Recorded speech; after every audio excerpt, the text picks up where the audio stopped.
तो नेक्स्ट हम लोग का क्या है, नेक्स्ट कंसेप्ट जो है सिंगल सोर्स शॉर्टेस्ट पाथ में क्या है, बेलमैन फोर्ड। इसके पहले क्या देखे, दूसरा देखे थे हम लोग, वो भी काम क्या कर रहा था, सिंगल सोर्स शॉर्टेस्ट पाथ को फाइंड आउट करने के लिए ही काम कर रहा था, और बेलमैन फोर्ड भी यही काम करेगा। दोनों में डिफरेंस क्या है, दूसरा में क्या था, हम क्या बोले थे कि पॉजिटिव एज वेट के लिए सही रहेगा, हमेशा ही सही रिजल्ट देगा। निगेटिव एज वेट अगर रहेगा, जैसे कि यहां पर एक निगेटिव एज वेट है, तो शायद कंफर्म नहीं बोल रहे हैं, शायद एक चांस ऐसा है कि दूसरा यहां पर गलत रिजल्ट दे दे। लेकिन बेलमैन फोर्ड निगेटिव एज भी रहेगा तब भी हमेशा ही सही रिजल्ट देगा। तो देखते हैं निगेटिव एज में, पहले दूसरा को एक बार ट्राई करके देखते हैं तो सही देता है क्या। एक बार यहां पर दूसरा को ट्राई करते हैं, अगर सही नहीं दिया फिर हम लोग बेलमैन फोर्ड पर आएंगे, देखेंगे सही रिजल्ट आ रहा है या नहीं आ रहा है। ठीक, अब एक और चीज यहां देखते हैं क्या, सबसे पहले लिखते हैं सारे वर्टिसेस को हम लोग लिख लेते हैं। ठीक, सारे वर्टिसेस को लिखते हैं क्या, ए बी सी और डी है, यही है ना, यहां लिख लिए ए बी सी और डी, यही है ना, इसको लिख लेते हैं।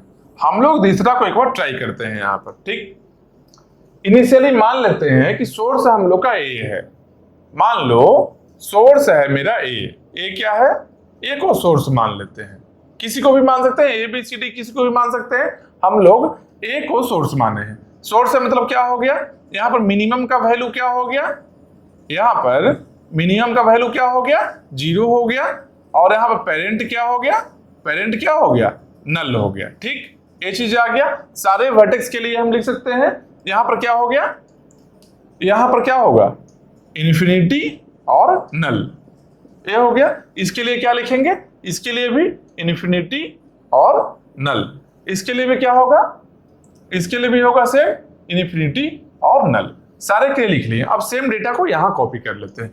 ए का कितना है, 0 और नल, 0 नल।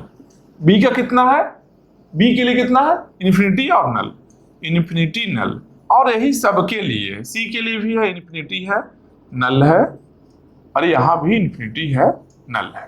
ठीक, यही काम कर रहे थे दूसरा में, हम लोग सबको लिखते थे, उसके बाद क्या काम करते थे, उसके बाद देखते थे मिनिमम कौन है, 0 सब बाकी सब इन्फिनिटी है, मिनिमम कौन है, मिनिमम यही मेरा है। ठीक, तो ये को यहां लाते थे, इसको क्या बोलते थे, रिलैक्सेशन हम लोग बोलते थे। इसके बाद क्या करेंगे, इससे सारे वर्टेक्स के लिए देखेंगे डायरेक्ट पाथ कितना है, एडजेसेंट कौन कौन है, ए का एडजेसेंट बी है क्या, देखो ए का बी है क्या, हाँ है, कॉस्ट कितना है 20 लग रहा है, कॉस्ट कितना है 20, पहले इन्फिनिटी है, पहले इन्फिनिटी है, अब ये बोल रहा है कि 20 में हम पहुंच सकते हैं, इससे कम है एक्सेप्ट करेगा ये, क्या हो गया 20, पेरेंट कौन बनेगा, पेरेंट ए बन जाएगा, ए बन गया इसका पेरेंट। अब नेक्स्ट में आते हैं, नेक्स्ट में क्या है, सी है, सी रीचेबल है क्या, ए से डायरेक्ट पाथ है क्या, नहीं, ए से डायरेक्ट पाथ सी का नहीं है, तो कि नहीं कुछ है तो पहले जो है उसी को नीचे भी कंटिन्यू कर लेंगे। ठीक, पहले जो है कंटिन्यू कर लिए उसी को।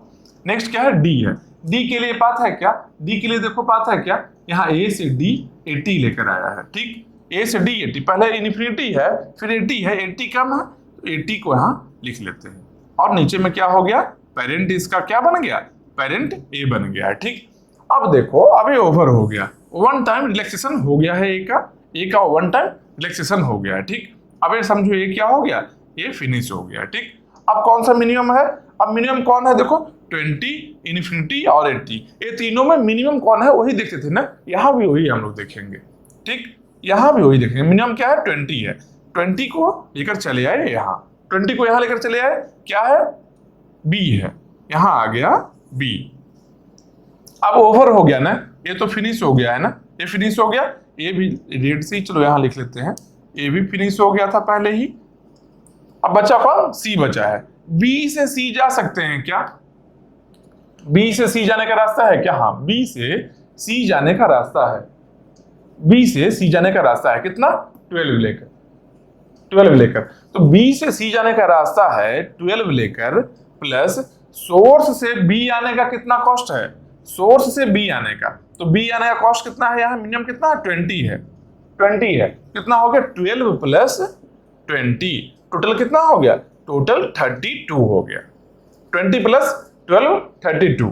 तो देखें क्या सी में पहले इन्फिनिटी है, नया 32 है, एक्सेप्ट करेगा ये, छोटा है क्योंकि 32, इसका पेरेंट कौन बनेगा, पेरेंट बनेगा बी, पेरेंट बनेगा बी, ये देखो ऐसा हो गया। उसके बाद क्या है, इसके बाद है डी के लिए देखेंगे, डी के लिए कहां से, बी से डी जाने के लिए देखेंगे, बी से डी जाने के लिए देखिए क्या है, 100 है, तो नया अब 100 हो गया, बी से डी जाने का जो कॉस्ट है, बी से डी जाने का जो कॉस्ट है ये 100 है, और बी आने का कॉस्ट कितना है, बी आने का कॉस्ट कितना है, सोर्स से 20 है, मतलब कि 100 प्लस 20, टोटल कितना हो गया 120, टोटल 120 हो गया, यही हुआ ना, जबकि पहले से कितना है, पहले से 80 है, पहले से 80 है, अब 120 एक्सेप्ट नहीं करेगा क्योंकि लार्ज हो रहा है, एक्सेप्ट नहीं करेगा, जो पहले है उसी को कॉपी करेंगे, पहले क्या है 80 है ना, तो 80 वाले को ही कॉपी करेंगे और इसका पेरेंट ए रहेगा, ठीक। अब यहाँ पर हो गया बी भी वन टाइम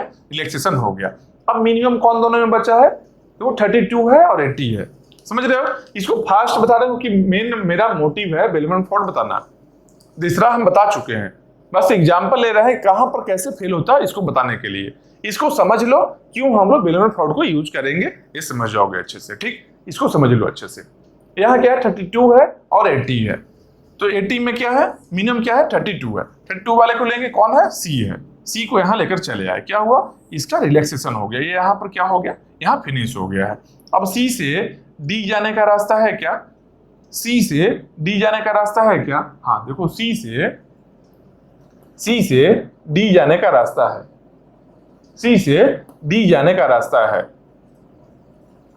एरो नहीं है, नहीं डायरेक्ट लिंक नहीं है, सॉरी, सी से डी जाने का रास्ता नहीं है क्योंकि लिंक नहीं है यहाँ पर, इसलिए डी नहीं जा सकता है, मतलब क्या, डी का जो प्रीवियस वैल्यू है वही कॉपी होगा।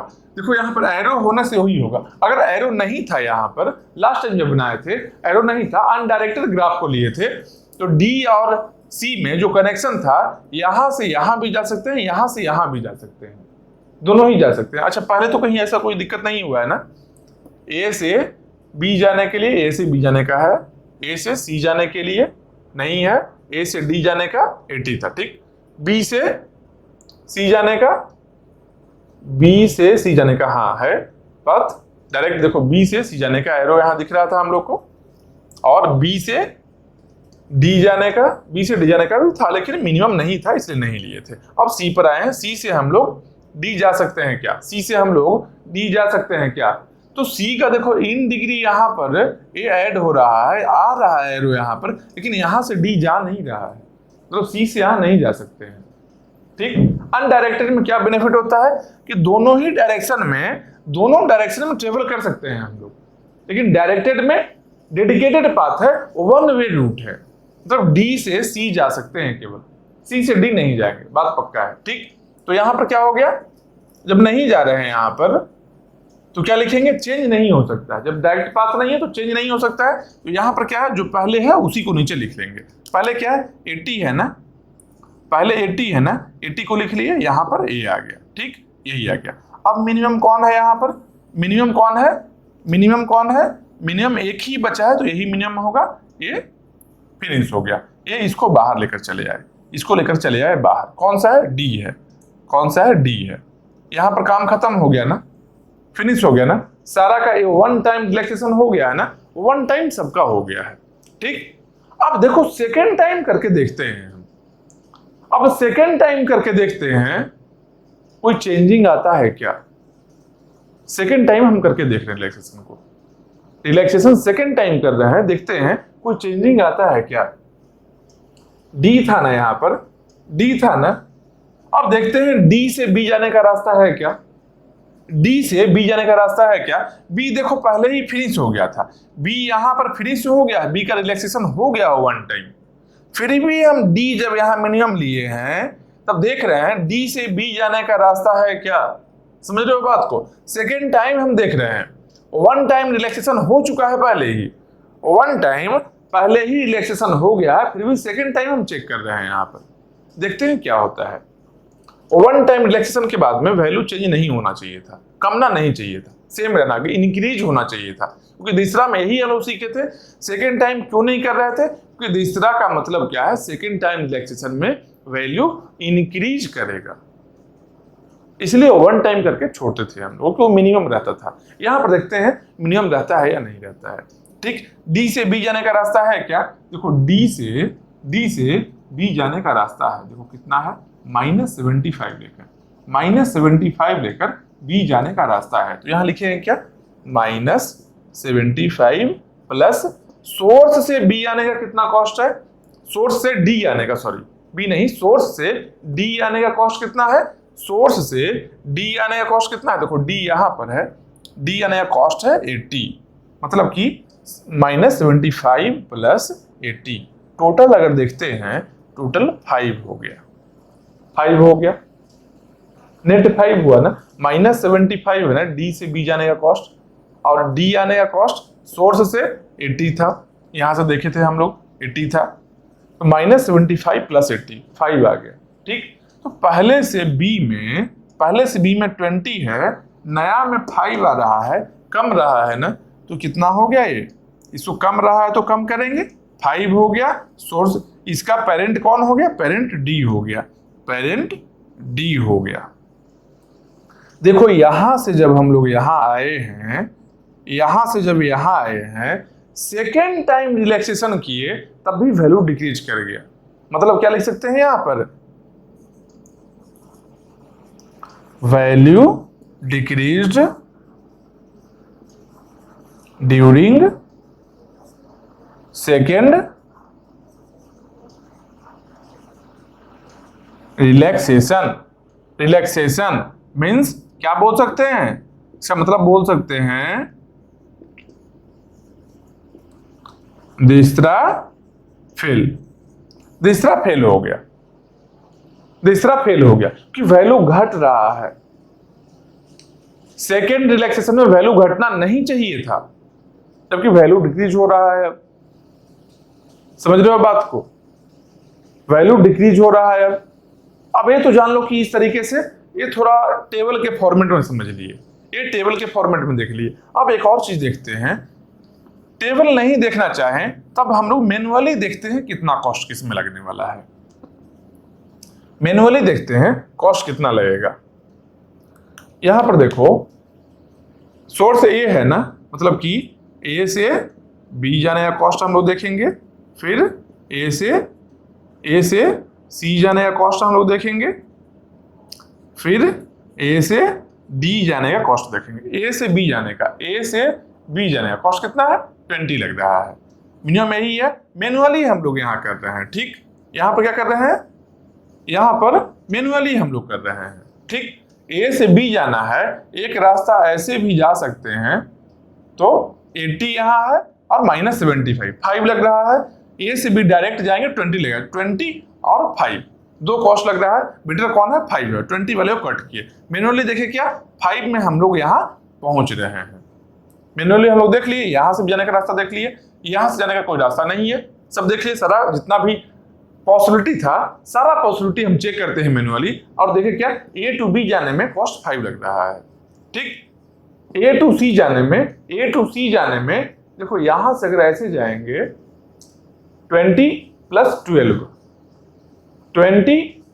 लग रहा है, कितना 32 आया, एक रास्ता है 32 का, दूसरा क्या है, मान लो यहां से 80 गए, फिर -75, यहां 5 पर पहुंच गए, 5 से 12 लिए, कितना 17, एक और रास्ता बन रहा है 17 का मेरा, और कोई है क्या 80 प्लस 7 87 हो रहा है, ये ज्यादा है, एक और रास्ता है 87 का, ये ज्यादा है, इसको कट करेंगे 17 वाले को ले लेंगे हम, मतलब कि ए से सी जाने के लिए मिनिमम कॉस्ट कितना है 17 लगना चाहिए हम लोग को, मैन्युअली हम चेक कर लिए हैं। ए से डी जाने का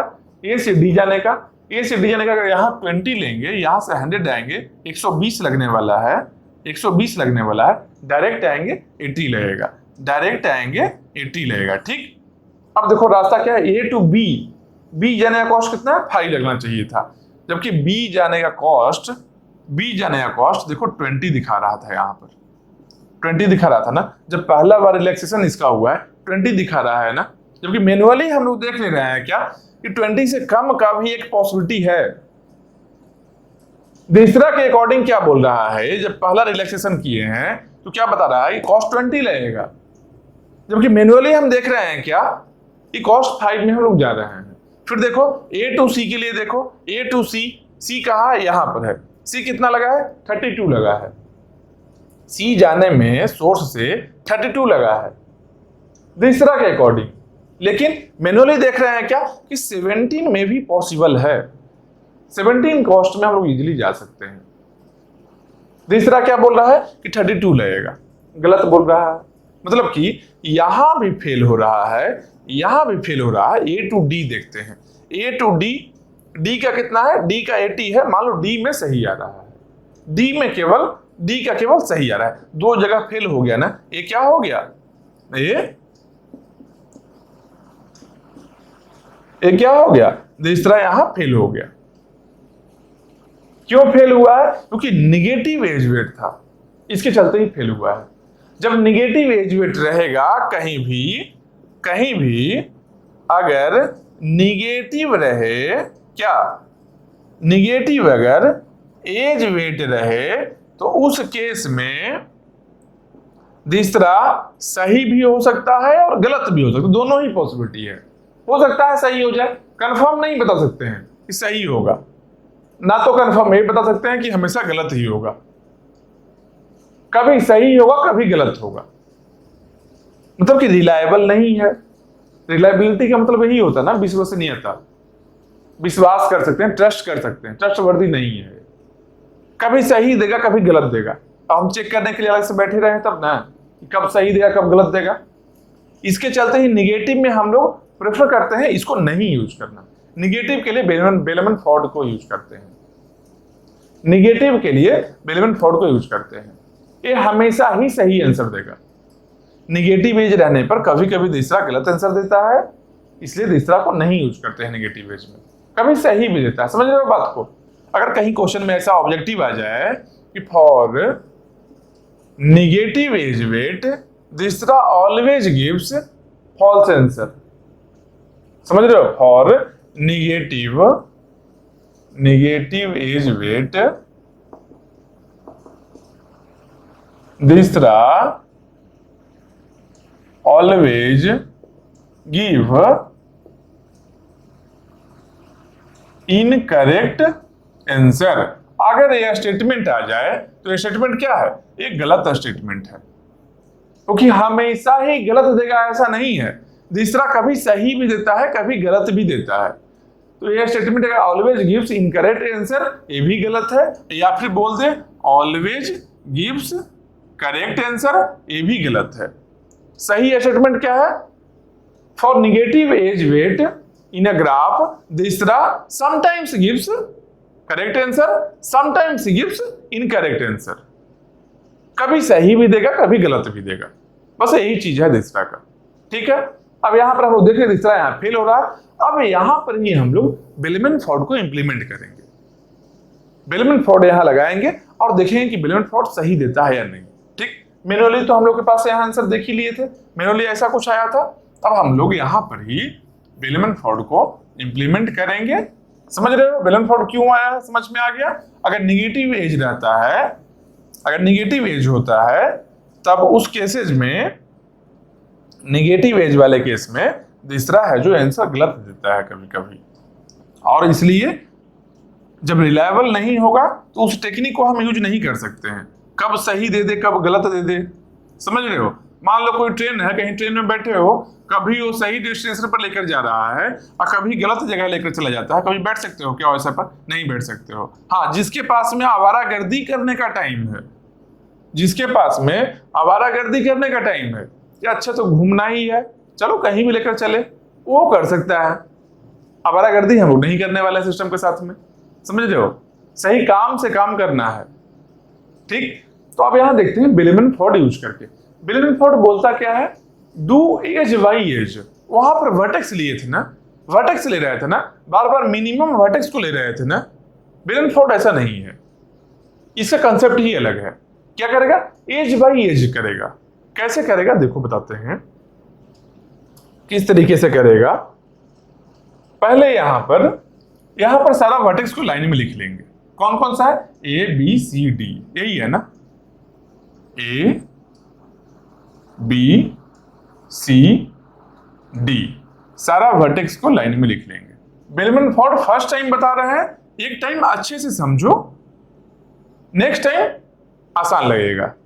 जिस तरीके से तीसरा अब आसान बन गया है वैसे ही बेलमैन फोर्ड भी आसान बनेगा। फर्स्ट टाइम बता रहे हैं, एक बार अच्छे से अटेंशन रहो, अच्छे से देखो सब चीज को। ठीक, कैसे करने वाले हैं हम लोग, एक टेबल बनाए, टेबल में क्या है, सारा वर्टिसेस सीक्वेंस में ऊपर में लिख दिए हैं हम लोग, A B C D, A B C D. ठीक, ऑर्डर कुछ भी रहे, मान लो एक के बाद डी आ जाए कोई दिक्कत नहीं है, आ सकता है। अब क्या करेंगे हम लोग, एज बाई एज यहां करते हैं। यहां क्या लिखा है, do edge by edge, edge के अकॉर्डिंग करते हैं। मान लो एज को हम लोग लेवल कर लें ऐसा, मान लो यहां पर E1 है, इस एज को E2 मान लिए, ए वाले एज को E3 मान लिए, इस वाले एज को E4 मान लिए, यहां पर E5 हो गया, यहां पर E6 हो गया। एज का हम लोग लेवलिंग कर लिए। ठीक, एज के नाम लिख लिए हैं, लेवल तो पहले ही कॉस्ट पहले से लिखा हुआ है, सेम कॉस्ट पर इंप्लीमेंट करने वाले हैं। ठीक, अब यहां तीसरा में क्या होगा, जब पहला पास करेंगे तो जानते हो क्या देखेंगे, पहला पास में देखेंगे कि सोर्स से वन लेंथ पाथ में कौन कौन रीचेबल है।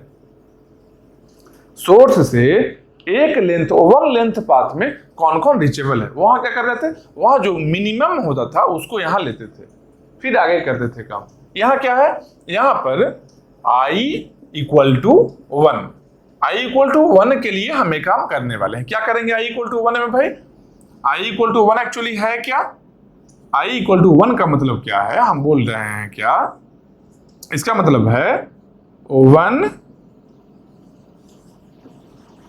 Length path, one length path, एक लेंथ पाथ का जितना भी रीचेबिलिटी होगा सब हम देख लेंगे। एक लेंथ पाथ का सब जगह देख लेंगे, हम पूरी जगह देख लेंगे जितना एज है। ओवर लेंथ पाथ में क्या होगा, जितना एज है, कितना एज है, 1 2 3 4 5 6, सब एज को देख लेंगे एक बार, वन टाइम सब एज को देखेंगे वन लेंथ पाथ के लिए। पाथ का लेंथ 1 होगा केवल। ठीक, अब वन लेंथ पाथ में सोर्स क्या है हम लोग का, सोर्स ए है, सोर्स क्या है हम लोग का, ए है। ए कितना कॉस्ट में जा रहा है, ए पर ही है, ए यहां पर ही है, ये स्टार्टिंग ही है, ये हम लोग का सोर्स है, ये हम लोग का सोर्स है। समझ रहे हो बात को, तो सोर्स ही है, ये 0 लेकर जाएंगे। पेरेंट कौन होगा, पेरेंट नल होगा, कोई पेरेंट नहीं है। वन लेंथ पाथ का हम बात कर रहे हैं। अब बी का आता है बारी, बी सोर्स से हम लोग कितना कॉस्ट में जा सकते हैं। देखो यहां पर वन लेंथ पाथ में एक पाथ का लेंथ 1 होना चाहिए, तो पहले देखेंगे क्या कि जो सोर्स है उससे वन लेंथ पाथ में एक ही एज क्रॉस करने के बाद में बी पहुंच सकते हैं कि नहीं, मतलब क्या बी एडजेसेंट है कि नहीं।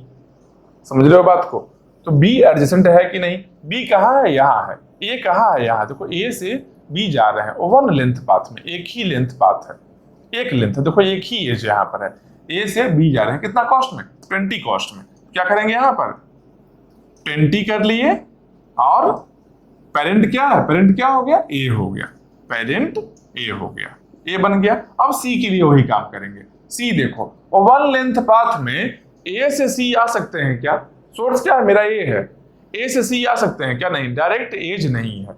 अगर सी आना है तो ऐसे आएंगे 1 2, 2 लेंथ पाथ हो गया, 2 वाले को नहीं लेना है, ऐसे आ सकते हैं 1 2 नहीं ले सकते हैं, यहां से 1 2 3 नहीं ले सकते हैं।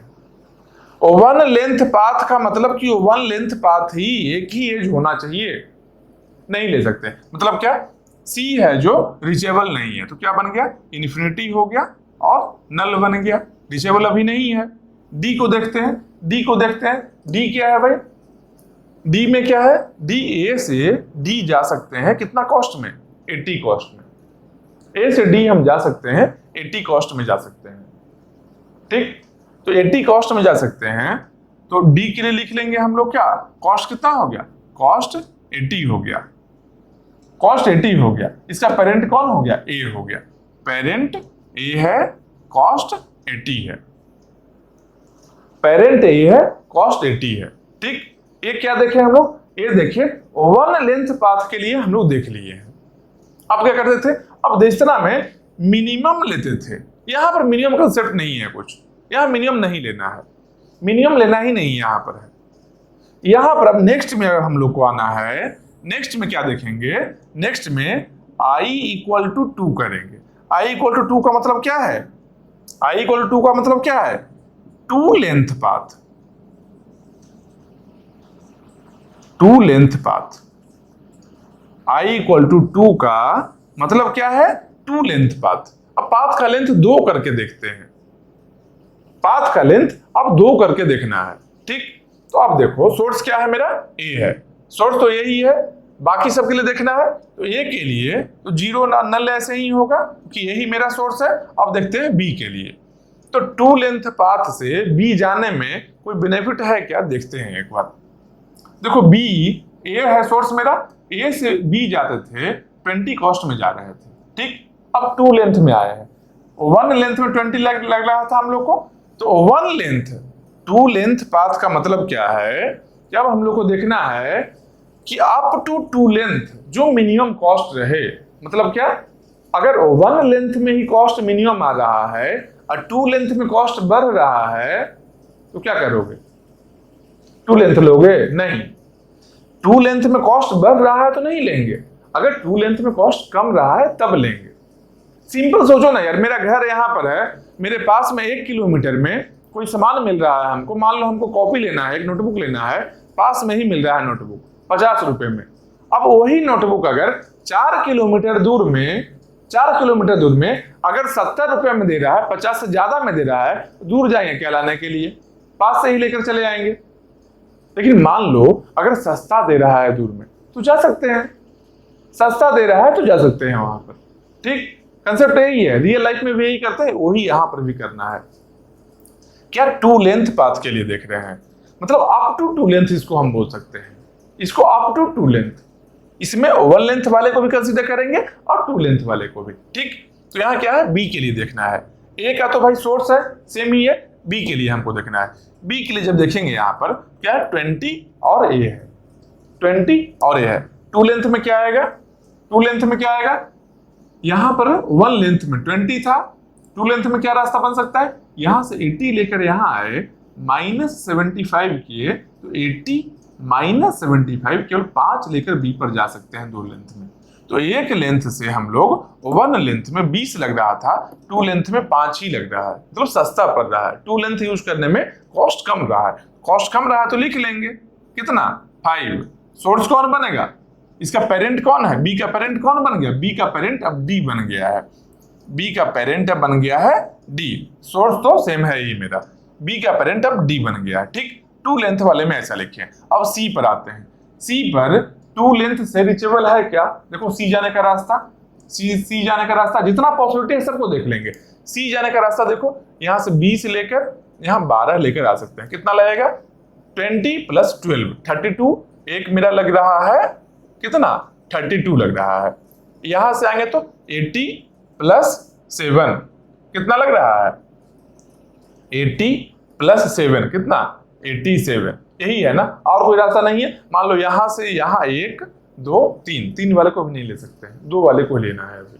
ठीक, 2, एक ये रास्ता बना, एक ये रास्ता बना, एक 32 है कॉस्ट, एक है 87, कम कौन है, 32 है, तो 32 वाला लेंगे।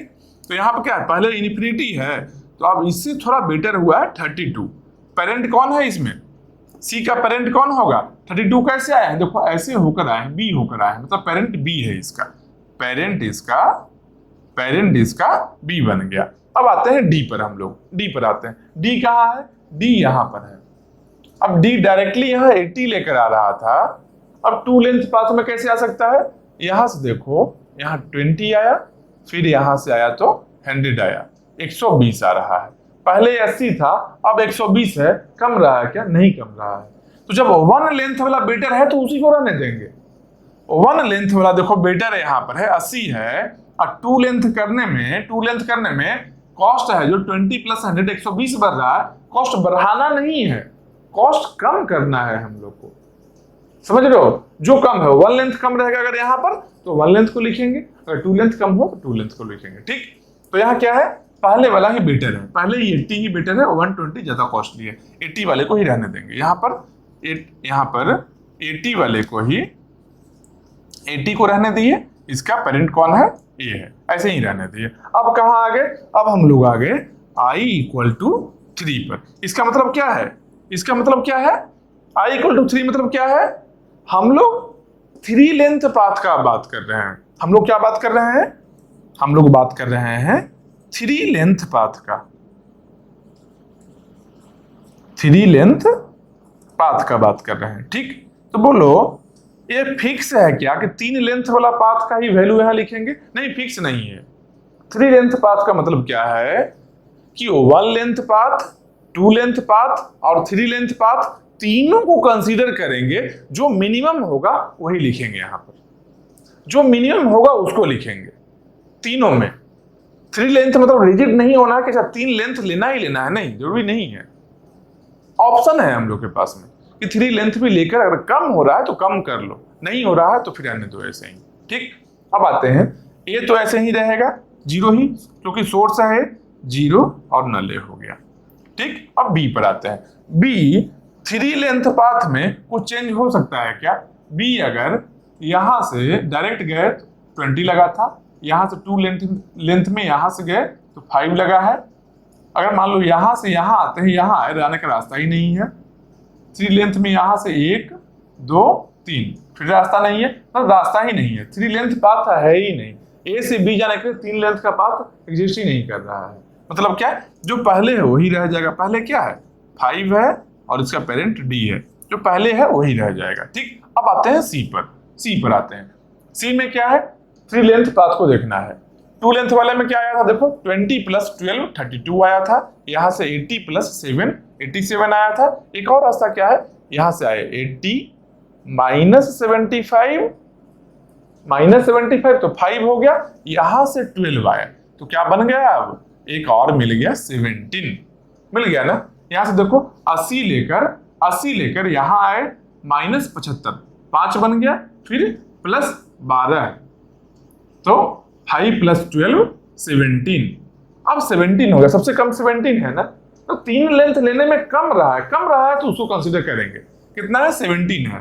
पहले कितना था सी के लिए, 32 था, अब 17 है तो 17 वाले को लिखेंगे। इसका पेरेंट कौन रहेगा, अब कैसे रास्ते से आए, देखो यहां से यहां आए, फिर यहां गए, फिर यहां आए, पेरेंट कौन है, बी है, तो पेरेंट बी ही रह जाएगा। यहां पर भी पेरेंट बी था, लेकिन कॉस्ट ज्यादा था क्योंकि 2 लेंथ था, ऐसे आ रहे थे। अब हम लोग यहाँ ऐसे आए। ठीक, पाथ चेंज हो गया। अब डी का हम बात करते हैं। डी 80 लेकर जा रहे थे, डी जाने का रास्ता 80 लेकर था। अब 3 लेंथ में कम रहा है क्या, देखते हैं। 3 लेंथ में क्या है, यहाँ 80 माइनस 75, यहाँ 5 बन गया, फिर यहाँ से जब आएंगे 100 लग ही जाएगा, मतलब 105 रहेगा। पहले 80 है, अब 105 रहेगा। तो 3 लेंथ पाथ में कम हो रहा है क्या, नहीं हो रहा है। 80 और 105 में 80 ही छोटा है, 80 रहने देंगे और 80 ही रहने देंगे, तो क्या हो गया, जो पहले है वही रहने देंगे। यहाँ क्या है, 80 और ए यही रहने देंगे। तो ये हो गया 3 लेंथ पाथ के बारे में। ठीक, अब आते हैं 4 लेंथ पर आते हैं। i इक्वल टू 4 पर आते हैं। i इक्वल टू 4 में क्या है, 4 लेंथ पाथ है। ठीक, अब यहां देखते हैं, ये तो सेम रहेगा 0 और नल हो गया। ठीक, 4 लेंथ i इक्वल टू 4 क्या है, 4 लेंथ पाथ ऐसे ही है, इसको लिख लेंगे क्या, 4 लेंथ पाथ। ठीक, अब देखो i इक्वल टू 4 में आते हैं, ए सेम रह गया, अब बी आना है। बी पर क्या देखेंगे भाई, बी 4 लेंथ पाथ में जाने का रास्ता कैसे है, देखो यहां से आए 80 माइनस 75 तो 5 हुआ, थर्ड वाले में यहां आए, फोर्थ में यहां जा सकते हैं। ठीक, यही कर सकते हैं ना। तो देखो कितना कॉस्ट लगेगा बी जाने में, 80 है माइनस 75 बचा 5 प्लस 100, 5 प्लस 100 105 -75, 105 माइनस 75 कितना हुआ 30, मतलब यहां जाने में 30 लगेगा, पहले 20 से आ रहा है।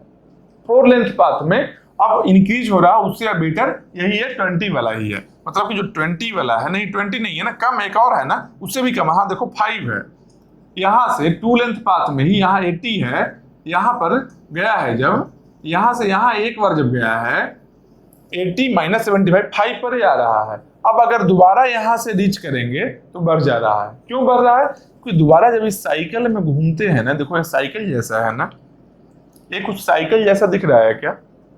ये पूरा अगर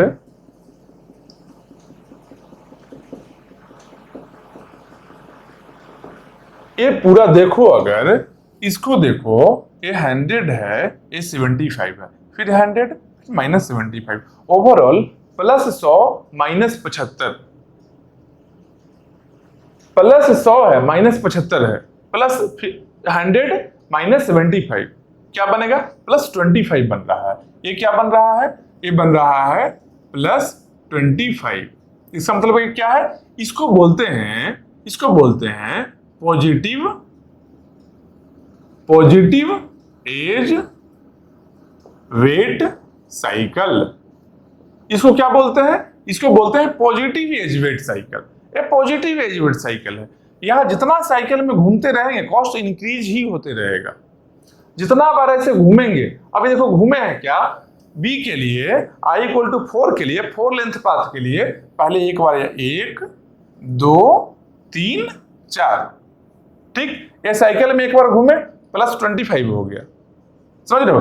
पहले 5 में जा रहे थे, अब 30 हो गया, इंक्रीज हो गया। क्यों? क्योंकि ये पॉजिटिव एज वेट साइकिल है। क्या है? पॉजिटिव एज वेट साइकिल है। अगर एक साइकिल का टोटल वैल्यू है, सबके कॉस्ट को ऐड करते हैं, अगर पॉजिटिव आता है तो उसको बोलते हैं पॉजिटिव एज वेट साइकिल, ठीक, यह है पॉजिटिव एज वेट साइकिल है, ठीक है। अब देखो, अब बी को डिक्रीज करेंगे क्या? बी को डिक्रीज कर सकते हैं क्या? नहीं, पहले वाला ही बेटर है, मतलब क्या, 5 और डी यही बेटर है, ठीक। अब आते हैं सी पर। सी पर 4 लेंथ का बात है। देखो यहां से 1 2 ऐसे, या फिर 1 2 3, अब यहां पर 25 ऐड हो जाएगा, फिर यहां आएंगे। सी का मिनिमम कॉस्ट क्या है? 17 है। अभी कैसे आए थे? 1 2 3 इस तरीके से आए थे, तब 17 लगा था, ठीक। अब कोई और रास्ता करते हैं, मान लो यहां से आए 1 2 3 4, कॉस्ट बढ़ जाएगा, तो 20 प्लस 12 32 ऐसे ही हो जाता है। यहां पर और 25 एक्स्ट्रा होती है, पॉजिटिव एज वेट साइकिल है, प्लस 25 ऐड होता है एक बार घूमने में, मतलब कि इससे कम नहीं हो सकता है, 17 से कम नहीं होगा। तो क्या करेंगे हम लोग? 17 ही लिख देंगे, यहां पर इसका पेरेंट बी है। अब आते हैं डी पर। डी पर आते हैं। डी जाने का रास्ता क्या है? 4 लेंथ पाथ में देखते हैं डी जाने में कुछ कम रहा है क्या। डी जाना है, यहां से 80 आया है, यहां से 80 आया, माइनस 75, फिर यहां 100 हो रहा है, मतलब क्या, 25 और ऐड हो जाएगा यहां पर, और 25 ऐड हो जाएगा 3 में ही, 4 में तो कहीं और चला जाएगा। मान लो यहां से आते हैं 20, फिर एक बार घूमे 25 ऐड हुआ तो 45 हो गया, फिर यहाँ आया 145 हो गया। तो पहले से 80 है, अब 145 हो जाएगा। बढ़ा नहीं सकते हैं, मतलब कि जो पहले है उसी को लिख दिए 80 और ए। अब एक चीज बताओ नोटिस करके कि ये जितना भी वैल्यू है i इक्वल टू 3 में और i इक्वल टू 4 में जो वैल्यू है, ये सेम नहीं है क्या? देखो अच्छे से, सेम है या नहीं है बताओ। जो भी वैल्यू i इक्वल टू 3 में आया था और i इक्वल टू 4 में आया है, सेम है कि नहीं? देखो 0 नल 0 नल, 5d 5d, 17b 17b, 80a 80a, same है ना। मतलब कि i इक्वल टू 4 करने का जरूरत था क्या? जरूरत ही नहीं था। इसको बस रियलाइज करवाने के लिए हम i इक्वल टू 4 किए हैं। क्यों 3 तक ही क्यों जरूरत है, 4 क्यों नहीं है? क्यों? क्योंकि नंबर ऑफ वर्टेक्स अगर हम काउंट करते हैं, टोटल नंबर ऑफ वर्टिसेस कितना है? 1 2 3 4, तो 4 वर्टिसेज है, अगर 4 वर्टिसेज टोटल है ना, टोटल कितना है 4 वर्टिसेज है, तो इसके लिए मिनिमल कनेक्टेड अगर ग्राफ होगा तो मिनिमम कितना एज चाहिए होता है, v-1। स्पैनिंग ट्री में मिनिमम एज लेते थे ना हम लोग, क्या था v-1 एज चाहिए हम लोग को, v-1 एज ही चाहिए ना, ये शॉर्टेस्ट पाथ ही देखना है ना, तो v-1 ही है जो मैक्सिमम, मान लो कहीं भी दूर रहे, एक पॉइंट से कहीं भी तुमको जाना है, ये 4 है ना वर्टिसेज, 3 से ज्यादा स्टेप नहीं लगेगा, तुम कहीं भी चले जाओ ग्राफ में, v-1 से ज्यादा लग ही नहीं सकता है एज। देखो यहां से b आने में 1 ही लग रहा है, c आने में 1 2 लग रहा है, d आने में 1 ही लग रहा है, c आने में इधर से भी 2 ही लग रहा है। 4 वर्टिसेज है, मैक्सिमम 3 लग सकता है, 3 से ज्यादा नहीं पॉसिबिलिटी है। 4 है मतलब कि v वर्टिसेज है, अगर v वर्टिसेज है, अगर 4 वर्टिसेज है तो टोटल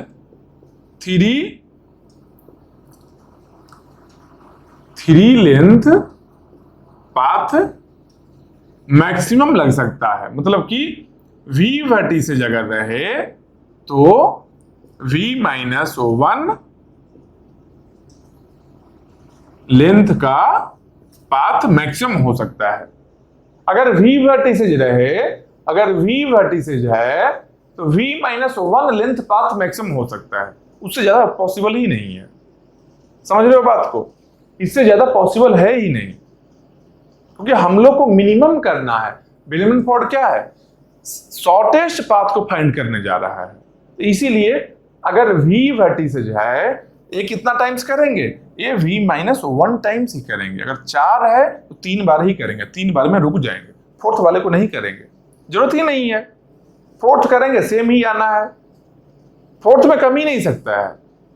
ओके, मैक्सिमम जो सबसे लंबा रास्ता हो सकता है v वर्टिसेज का, सिंपल देखो, मान लो सीक्वेंस में वर्टिसेज है, एक यहाँ है वर्टेक्स, एक यहाँ है, एक यहाँ है, एक यहाँ है, कितना हो गया, और मान लो आगे बढ़ा लो, ऐसा मान लो है, ठीक। वर्टेक्स कितना हो गया, 1 2 3 4 5 6, एज कितना है, 1 2 3 4 5, 5 ही एज बना है। तो मान लो सोर्स यहां है, तो सबसे दूर का वर्टेक्स भी 5 दूरी पर ही रहेगा ना, 5 लेंथ पाथ पर ही है ना, 6 वर्टेक्स है, टोटल वर्टेक्स 6 है, एज कितना है, 1 2 3 4 5, मैक्सिमम। मान लो इसको स्टार्टिंग वाले को ही अगर हम मानते हैं सोर्स, तभी मैक्सिमम यहां से यहां जाने का रास्ता कितना होगा, 5 लेंथ का होगा, मतलब v-1 लेंथ का ही होगा। मान लो सोर्स मेरा ये रहता तब तो और कम होगा, मैक्सिमम क्या है, यहां से 1 2 3 इधर, यहां से 1 2, मैक्सिमम लार्जेस्ट क्या हुआ पाथ, 3 ही हुआ। वर्स्ट केस में, सबसे खराब सिचुएशन में, एक साइड में मेरा सोर्स पड़ सकता है और सीधा लंबा लाइन ऐसे रहे, हो सकता है कि यहां ऐसा नहीं रहता 6, यहां से ही एक और कनेक्शन होता, ऐसे कनेक्शन होता, ये दोनों यहां नहीं रहता, ये दोनों यहां नहीं रहता, तो कितना हो गया, मैक्सिमम लेंथ क्या हो गया, 1 2 3 4, समझ रहे हो बात को, 4 लेंथ ही हो गया। वर्स्ट केस में v-1 होगा, तो v-1 तक ही लेना है, उससे ज्यादा पॉसिबल ही नहीं है। बेलमैन फोर्ड यही है, do edge by edge, edge by edge करता है, समझ रहे हो बात को, यही चीज यहां है, यहां तक में सही आंसर आना ही आना है। अब देखो मैन्युअली जो हम लोग किए थे, ए से बी जाने का रास्ता, तो बी जाने का रास्ता देखो 5 आया है मेरा वैल्यू, देखो हम लोग का भी मिनिमम 5 आया था। ए से सी जाने का रास्ता मिनिमम 17 है ना, देखो सी जाने के लिए मिनिमम यहाँ 17 आया है, वही रिपीट यहाँ भी हुआ 17 आया है, देखो यहाँ भी 17 वाला भी सही हो गया, 17 भी सही हो गया। ए से डी जाने का रास्ता मैनुअली 80 आया था, ए से डी जाने का 80 आया है, देखो ये भी सही हो गया, सही हो गया ना। जो मैनुअली हम लोग का सही आ रहा था आंसर, वही यहाँ पर बेलमैन फोर्ड के थ्रू भी सही आंसर आ रहा है। तीसरा गलत आंसर दिया था, तो जब नेगेटिव एज रहे तो दूसरा गलत आंसर दे सकता है, लेकिन बेलमैन फोर्ड कभी भी गलत आंसर नहीं देगा, ये 100% सही आंसर देगा ही देगा। समझ रहे हो बात को, जब नेगेटिव एज रहे तभी ये सही आंसर ही देगा, गलत नहीं दे सकता है कभी। तीसरा, कभी सही दे सकता है, कभी गलत दे सकता है। हाँ, पॉजिटिव एज अगर है, पॉजिटिव एज अगर सब है तो तीसरा हमेशा ही सही देगा। बेलमैन फोर्ड भी पॉजिटिव के लिए हमेशा सही देगा, लेकिन ये टाइम ज्यादा लेता है। देखो टाइम कैसे ज्यादा लेगा। अब टाइम पर आते हैं, ये समझ गए सही आंसर दिया है। अब टाइम पर आते हैं। टाइम कितना लगा? जब वन लेंथ पाथ हम लोग देख रहे थे तो कितना टाइम लगा होगा? जितना भी एज है सब एज के पास मैक्सिमम गए होंगे हम लोग, सब एज के पास में, तो टाइम कितना लगेगा? सब एज के पास में एक बार गए होंगे। वन लेंथ पाथ है, वन लेंथ पाथ है, सब एज के पास में एक बार गए हैं। एक बार एक एज के पास में जाने का टाइम मान लो कांस्टेंट है, बीगो 1 है, तो सब एज के पास जा रहे हैं, E इंटू बीगो 1 यही लगेगा ना, E इंटू बीगो 1 यही लगेगा ना। सब एज के पास में एक बार जा रहे हैं। टू लेंथ पाथ भी अगर है, सब एज के पास में एक बार जा रहे हैं, यहां पे क्या लगेगा? E into बीगो 1, E into बीगो 1। Same यहां भी थ्री लेंथ वाले में क्या है, यहां भी वही लगेगा, क्या लगेगा? E into बीगो 1। कितना टाइम्स होगा? E इंटू बीगो 1 कितना टाइम्स होगा? कितना टाइम्स होगा? जितना टाइम से हम लोग जितना लेंथ पाथ मैक्सिमम तक लेंगे। कितना लेंथ लेते हैं? V-1 लेंथ का ही मैक्सिमम लेते हैं हम लोग। V-1 लेंथ का ही मैक्सिमम लेते हैं, मतलब कि ये जो काम है ये भी V-1 टाइम्स ही हो रहा होगा, ये भी V-1 टाइम्स ही हो रहा होगा। मतलब कि टोटल कॉस्ट कितना लग गया? टोटल कॉस्ट का अगर हम बात कर लेते हैं, टोटल कॉस्ट का अगर बात हम कर लेते हैं, कॉस्ट कितना लग गया? यहां से कॉस्ट कितना लगा? V टाइम्स कर रहे हैं तो क्या हो गया? E इंटू वी, यही बन गया ना, E into V. V times कर रहे हैं, सब में इंडिविजुअली कॉस्ट E लग रहा है, E लग रहा है, E लग रहा है। कितना टाइम से कर रहे हैं? V-1 टाइम्स कर रहे हैं। V-1 या V लिखो, बात एक ही है, 1 ज्यादा कम है, छोड़ देंगे। मतलब क्या? E into V. अगर टाइम कॉम्प्लेक्सिटी यहां पर देखते हैं, टाइम कॉम्प्लेक्सिटी, तो कितना टाइम लग रहा है? E भी, इसको अगर बीगो में लिख लो ऐसे, बीगो ऑफ ई भी, यही टाइम लग रहा है। कौन सा केस में? ऑल केसेज में, सभी केस में एज तो जाना ही जाना है, सभी केसेज में। क्या इसको क्या लिखेंगे हम लोग? ऑल केसेज, क्योंकि V-1 लेंथ पाथ तक भी जाना है और एक बार जाने में E टाइम भी लगना ही है।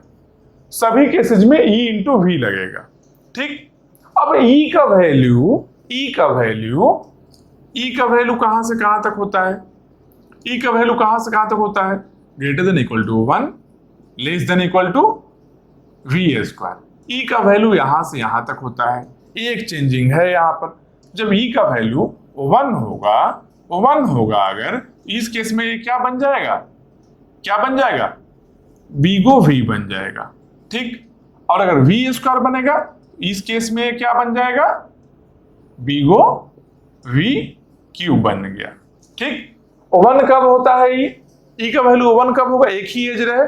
नल ग्राफ एक तरीके से है, नल ग्राफ में कॉस्ट इतना लगेगा, लेकिन जनरली एक कंप्लीट ग्राफ है या फिर उसके नियर अबाउट भी अगर है, जैसे V²/4 नंबर ऑफ एज है, V²/10 नंबर ऑफ एज है, उस केस में क्या लगने वाला है?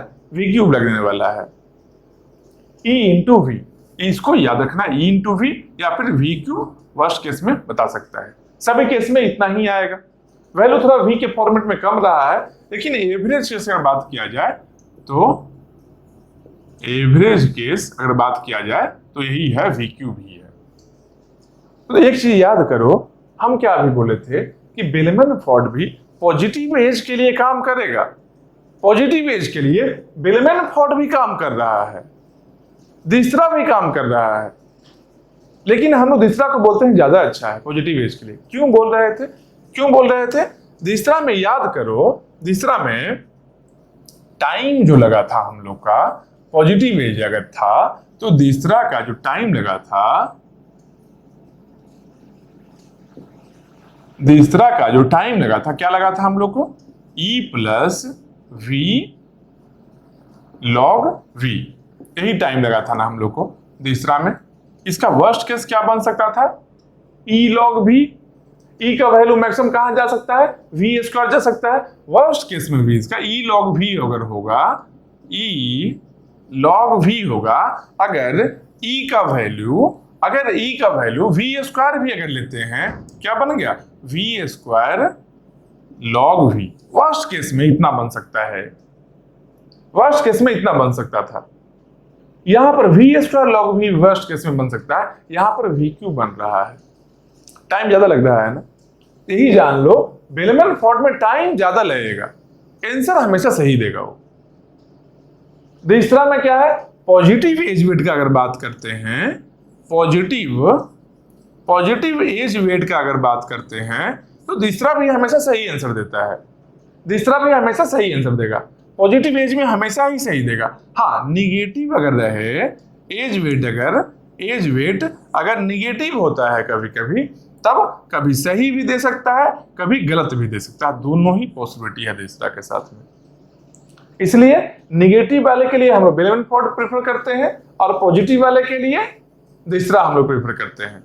और साइकिल अगर ऐसा रहे कि एक बार घूमने पर, एक बार ऐसा घूमते हैं जब, उस केस में अगर ओवरऑल नेट अगर ऐड करने पर हम लोग को, नेट अगर ऐड करने पर पॉजिटिव वैल्यू आ रहा हो, अगर पॉजिटिव वैल्यू आ रहा हो, अगर पॉजिटिव वैल्यू आ रहा हो, उसको बोलते हैं पॉजिटिव एज वेट साइकिल, उसको पॉजिटिव एज वेट साइकिल बोलते हैं।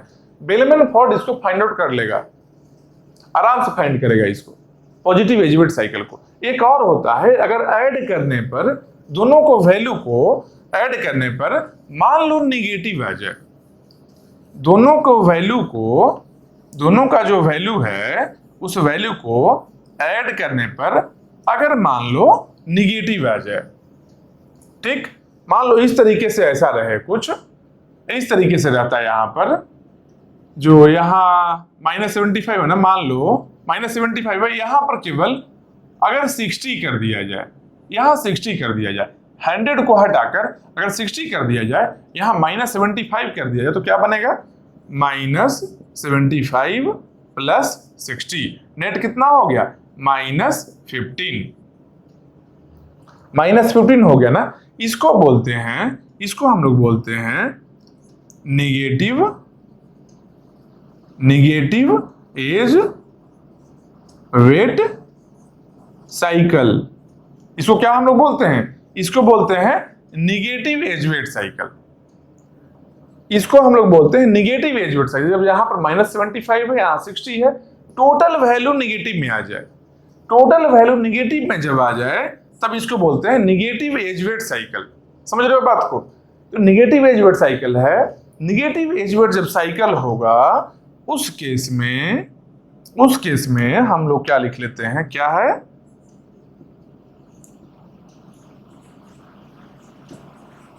तीसरा ऑलवेज फेल्स। जब निगेटिव एज वेट साइकिल रहेगा, तीसरा ऑलवेज फेल्स। और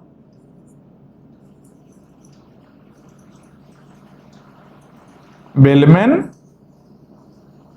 gives correct answer but answer tends to -infinity.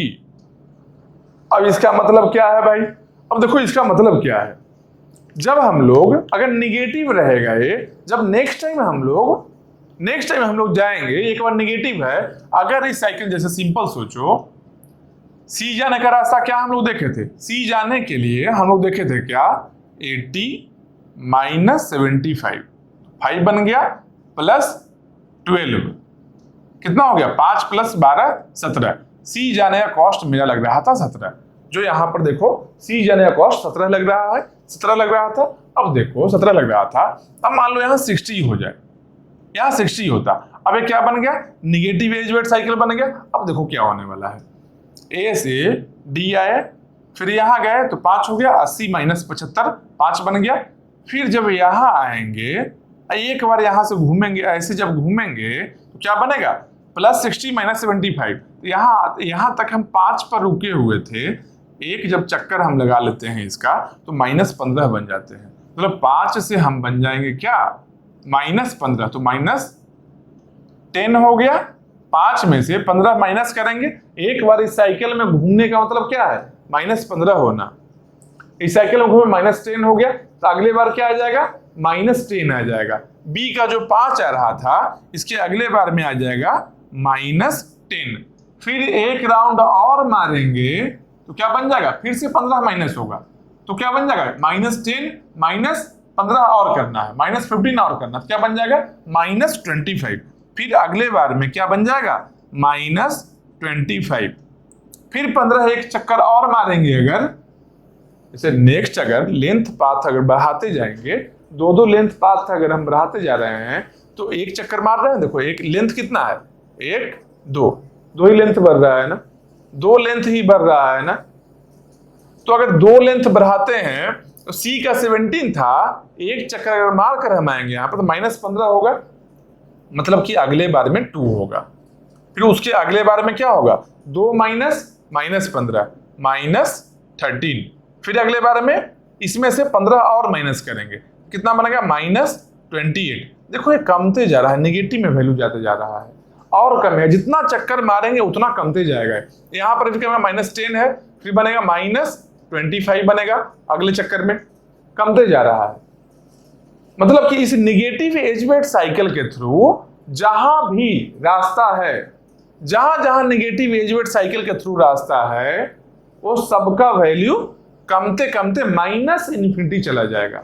बस यही बात यहां बोल रहे हैं कि Bellman gives correct answer but answer tends to -infinity चला जाएगा। इसलिए यहां एक और चीज हम लिख सकते हैं क्या, यहां एक और चीज लिख सकते हैं क्या, Bellman finds all negative age weight cycle if they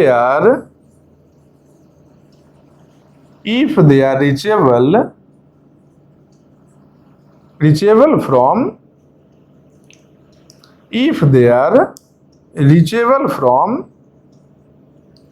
source. इसका मतलब क्या हुआ, ये क्या बोल रहा है कि देखो जब जब v-1 टाइम्स जब i का वैल्यू v-1 होगा, उसके बाद में अगर और लेंथ पाथ लेते हैं और अगर वैल्यू डिक्रीज हो रहा है, इसका इनडायरेक्ट मीनिंग अगर बेलमैन फोर्ड हम कर रहे हैं, v-1 टाइम का एक वैल्यू हम लोग को मिल गया, इसके बाद अगर जा रहे हैं और वैल्यू डिक्रीज हो रहा है, इसका मतलब इनडायरेक्ट मीनिंग क्या है, कहीं ना कहीं निगेटिव वेट साइकिल है, कहीं ना कहीं निगेटिव वेट साइकिल है, वही बार बार वैल्यू को कम कर रहा है।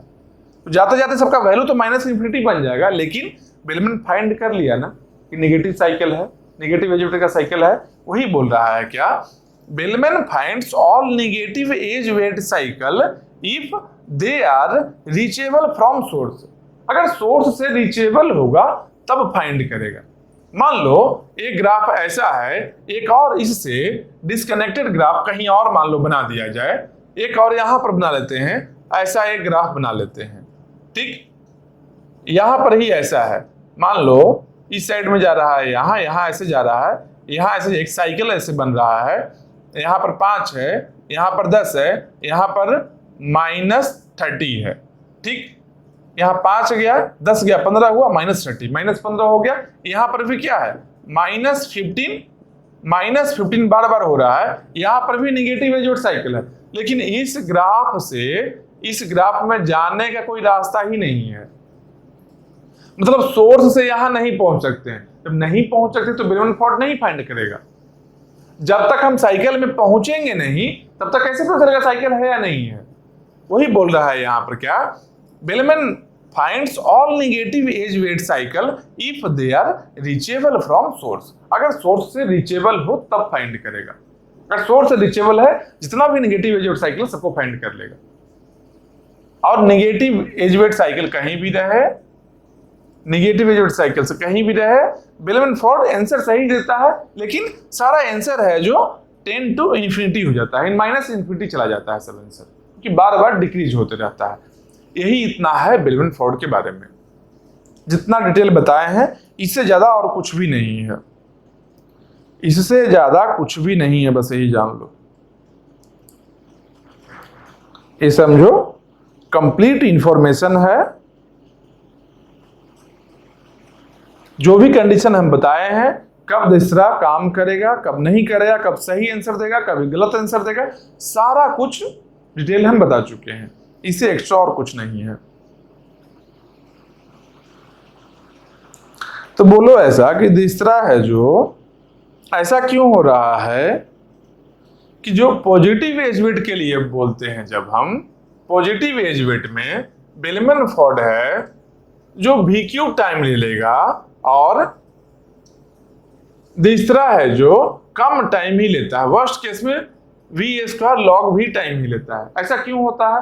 एक चीज याद रखना, यहां पर लिखते हैं, एक चीज याद रखना, जो बेलमैन है ना, बेलमैन फोर्ड जो है हमेशा सही आंसर जानते हो क्यों देता है? बेलमैन फोर्ड जो है डायनेमिक है, डायनेमिक प्रोग्रामिंग बोल सकते हैं इसको, डायनेमिक प्रोग्रामिंग या फिर अप्रोच बोल सकते हैं इसको, डायनेमिक प्रोग्रामिंग या डायनेमिक अप्रोच बोल सकते हैं, ठीक। और दूसरा जो है, और दूसरा जो है जो डायनेमिक नहीं है, वो क्या है? ग्रीडी नेचर है, ग्रीडी टेक्निक का है। वो क्या है?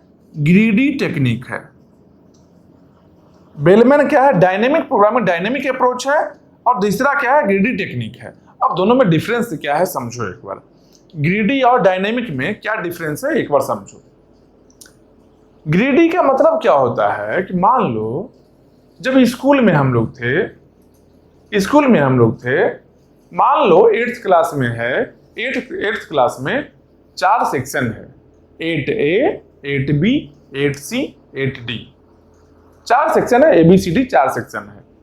मान लो A में, 8A में एक, यहां पर लिखते हैं 8A में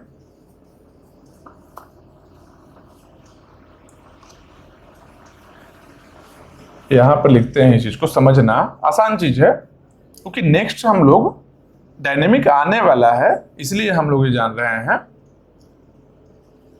यहां पर देखो, यह बहुत ही आसान चीज है, क्या है?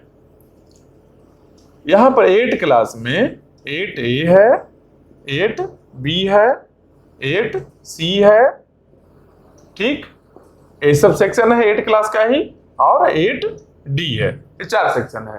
8A में एक लड़का है जो टॉपर है, 8A में जो टॉपर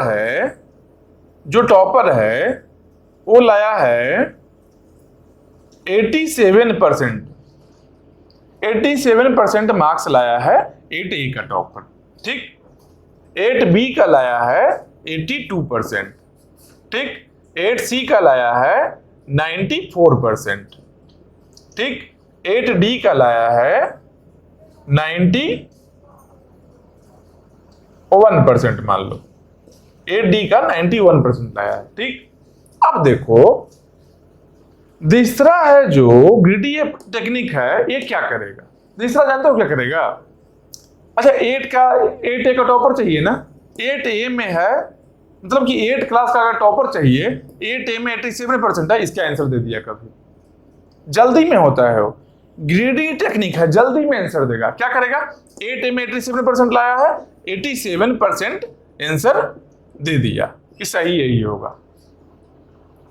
कभी 8B का दे दिया, 82% बता दिया सही है, कभी 8C का दे दिया, कभी 8D का दे दिया। तो मान लो सब में टॉपर कौन है, सब में रियल में टॉपर कौन है? देखो 87, 82, 94, 91, रियल टॉपर कौन है? रियल टॉपर अगर बात करें तो रियल टॉपर है 8C का कितना है 94%। रियल टॉपर ये है। तो मान लो ग्रीडी अप्रोच में तीसरा जब कर रहे थे, ग्रीडी अप्रोच में क्या हुआ कि मान लो कभी 8C को ही वो कंसीडर किया था तो 94% भी आंसर दिया था इसमें, 94% भी एक बार दिया था। ये तो यहां सही हो जाएगा, इसका मतलब कि सही हो गया। तो कभी सही भी हुआ कभी गलत भी हुआ, क्यों? ग्रीडी टेक्निक है, कभी सही हो रहा था कभी गलती हो रहा था इसका। ठीक, यहां पर लॉजिक ज्यादा रिक्वायर्ड होता है। ग्रीडी अप्रोच जहां भी रहेगा तो ग्रीडी अप्रोच में क्या है, ये बहुत ही शॉर्ट टेक्निक होगा, लेकिन यहां लॉजिक बहुत चाहिए होगा, यहां पर लॉजिक बहुत चाहिए होगा।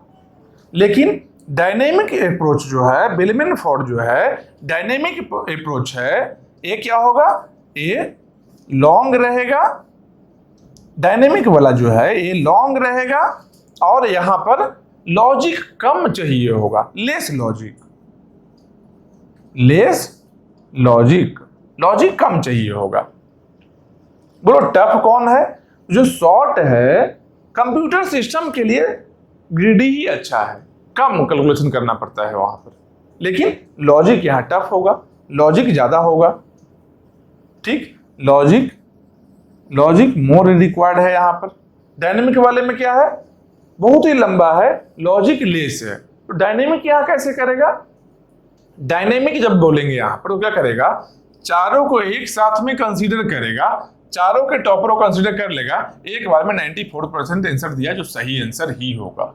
मतलब क्या किया, डायनेमिक क्या किया है, सिंपल देखो, डायनेमिक क्या किया है, डायनेमिक क्या किया है ग्लोबल, डायनेमिक क्या किया है, ग्लोबल ऑप्टिमाइजेशन